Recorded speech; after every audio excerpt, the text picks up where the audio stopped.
Hi everyone, it's Jana Eubank. I'm here today as a Close to My Heart ambassador to share with you the first layout I created using the November Be Merry Craft with Heart subscription kit. Now these kits are a monthly subscription kit that includes 2 pre-designed double page layouts and all the components to create that. So the papers, the die cuts, the stickers, and even the sheet protectors to store those pages once they are completed. Now there are a couple of ways you can use these kits, and each kit comes with a picture of the completed layout as well as the instructions, and you can follow that exactly, or you can use a little bit of creative freedom to match your own style. So I'm doing that here today. I'm going to add in a little bit of cardstock and a little bit of a few things from my stash and some metal dies by Close to My Heart to just make this page my own. Now of course you can also take the components and rework them and create something totally different you want. So there's a lot of options for using these kits. The Be Merry kit has a bit of a traditional red and green color scheme, but it has an updated feel with that chalkboard background. I just love the holly and berries across the top and bottom that just frame the design perfectly. Now some of the pieces are pre-printed on the background paper, so the title that says Merry Christmas and the large white strips with the pine sprig pattern, that is pre-printed as well, but that gives you a nice base to start on. The page that they show on the picture that I showed at the very beginning has different sized photos than what I'm using, but that just shows you that you can adjust the design to match yours. So their layout had a 4x4 square photo and a 3x4 vertical photo on the left, and then a vertical 4x6 photo on the right.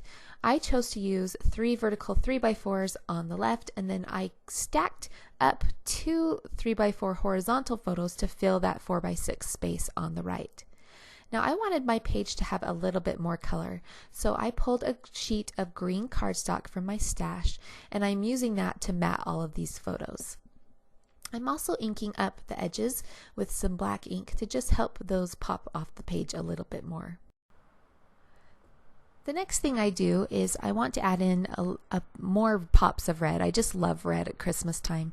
So I grab my ribbon jar and I find this little length of ribbon from my stash. And this ribbon's so pretty. I don't know who makes it, but it's got this red satin feel, but there's also some flecks of gold running through it, which make it really festive for I go ahead and put that stacked 4x6 matted photos into place, and then the journaling spot off to the right. And now I'll get these 3x4 photos all placed in a row. I then add the circular journal spot to the left of this row of photos as it shows on the diagram. The next thing I do is, you can see the punched out berries right there. I get the berries and the leaves into place around the layout. Now I wanted to accent the title a little bit, so I choose to put a little cluster up there next to the title, and then I add one to the right of the large journaling block on the right page, and then I will use the 2 remaining leaves to the left of the circular journaling spot. Now after I get these into place, I kind of see, I feel like, gosh, I have these little berries, there's a little pop of red, I'd like to add some red to that circular journal spot. So I pull out a scrap of red cardstock from my stash, and then I grab the stitched circle thin cut dies, and I'm going to create a little mat for that journal spot. I love these stitched circle dies. It fits that journal spot perfectly, and you just see that cute little sweet stitched edge peeking out from around that. And the red, it kind of feels like a big giant red berry now, which is awesome, but I do decide to move the leaves over and tuck them behind that far left photo. There's this blank space now below the title that I thought would make the perfect spot to add a subtitle. So I decide to pull out these pattern stamps, and these stamps are from the Flower Market Cricut cartridge set, where you get the 3 stamp sets to go with it, and this is from the Line It Up stamp set. So I grabbed some light green ink from my stash, and I'm using the stamp to just stamp out a pattern in a row. I trim that down, trim the white edge off, and then I'm going to use black ink and an older Close to My Heart alphabet set. This one's called Jennifer's Hand, to stamp out the phrase decorating the tree, because that's what we were doing this day. We set up 2 Christmas trees in our house each year. We do one in our main family room on our main floor, and then we also do one in the basement. And that is the one that the kids like to decorate. And you can see they're being silly and pretending to eat the candy cane ornaments and all kinds of fun. It's a fun tradition that we do. We usually turn on a Christmas music or Christmas movie and just spend the afternoon decorating it together. So I cut the little subtitle I created into a strip, and then as you can see, I tucked the ends into a banner punch just to notch them. And I love how that strip fits right there, and it fills out that spot nicely. But I felt like it needed a little more. So I pull out the Decorative Borders Thin Cuts dies, and I'm using this branch to create little sprigs of leaves in red cardstock to kind of spray out on either side of that phrase. I love adding dies to my projects. I think it adds a custom feel, and it's really quick and easy to do, and it's really satisfying. I just love the process of cutting out things using dies. It's just fun. Because I now had the stamping on that phrase, I thought it'd be great to add some stamping over to the right side of the page. So I pull out the Aaron's Hand alphabet set, and I'm going to use the number stamps to stamp the year in black ink in the lower right hand corner of that large journaling spot. So as you can see, the year for this layout is 2012. So I am obviously not caught up on my scrapbooking, and that's okay with me, especially my Christmas scrapbooking. I take so many pictures at Christmas, and I kind of run out of steam when I'm, working on them. I get tired of working with Christmas, but that's what's so great about these pre-designed kits, is because I don't have to think. I can just follow a basic design that's already thought out for me, but I can have the fun of embellishing and putting the things together. I just plug in my photos and play, and I really love that. So as I mentioned, I love using the die cuts, and I thought it would be fun to add some more embellishing to this page by creating some stars out of silver glitter paper. So I pull out the basic stars thin cuts die set and a scrap of silver glitter paper from my stash, and I'm going to create several sizes of stars. At the same time, I decide to utilize that last little scrap of red paper, and I punched out some red stars, thinking that I might layer them up together and add a bit more color to this page. So I place the stars around the page and just try them out in several areas to kind of decide where I think I might want them. I was thinking I'd put a star to the left of the year to kind of fill in that little empty space, but I decided that I really wanted the large star to go at the top of the 4x6 photo, and for some reason those two little clusters of stars just felt too close together for me, or right on top of each other, and I decided to place the other cluster off to the right by the holly and berries, just to kind of stagger it a bit.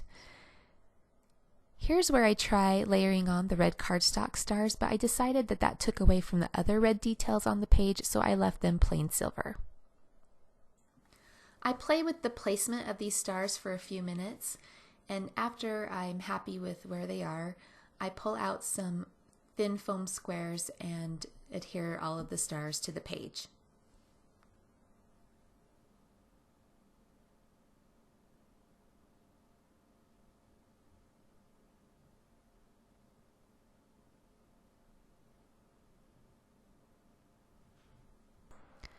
The next thing I decide to do is pull out the red enamel gems, and I'm going to add a sprinkling of those to each little star cluster, just to add more red but not take away from the red that is already there. It just kind of enhances the red, and it adds a bit of sparkle. I love these gems. They're solid in color, but they have a faceted surface to them, so they just have that perfect little twinkling detail without being too overpowering. As I was placing those gems into place, I thought it might be nice to add a third spot of stamping at the bottom of that photo of my son pretending to eat the candy cane ornament. So I had this little strip of pattern left from the the subtitle that I created earlier, and I decided to use that to create a phrase strip.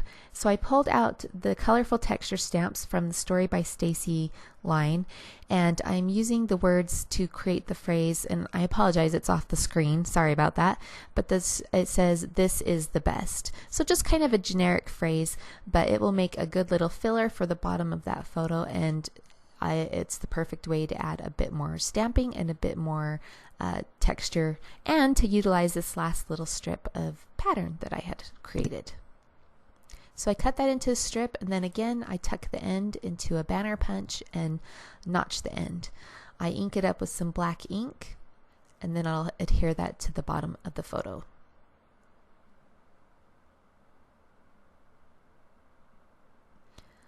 The next thing I decided to do is pull out the black and white dots, and I wanted to add some more detail to the stars. So I thought it might be great to add these black dots to the center of each star, and they kind of look like nail heads, just pinning them down.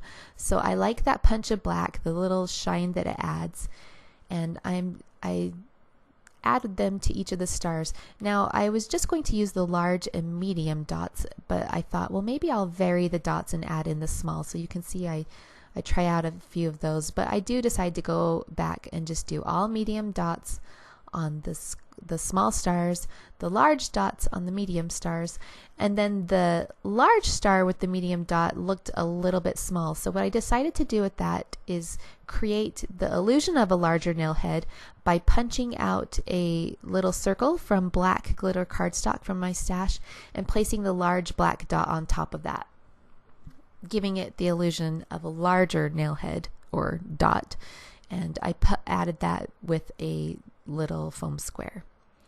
Now I've got this ribbon that I've tied around the photos, and I felt like the knot of the ribbon needed a little something. So I grabbed this white pearl button from my stash and some black twine, and I'm just tying that on with a bow. The last thing I do is to add the journaling. So I first pencil it in, and then I use a black journaling marker to add that on. And that will finish out the page. It came together really quickly and really easily thanks to these page kits, and I hope you enjoyed watching the process. Again, this is the Close to My Heart November Be Merry kit, and thank you so much for joining me. We'll see you again soon.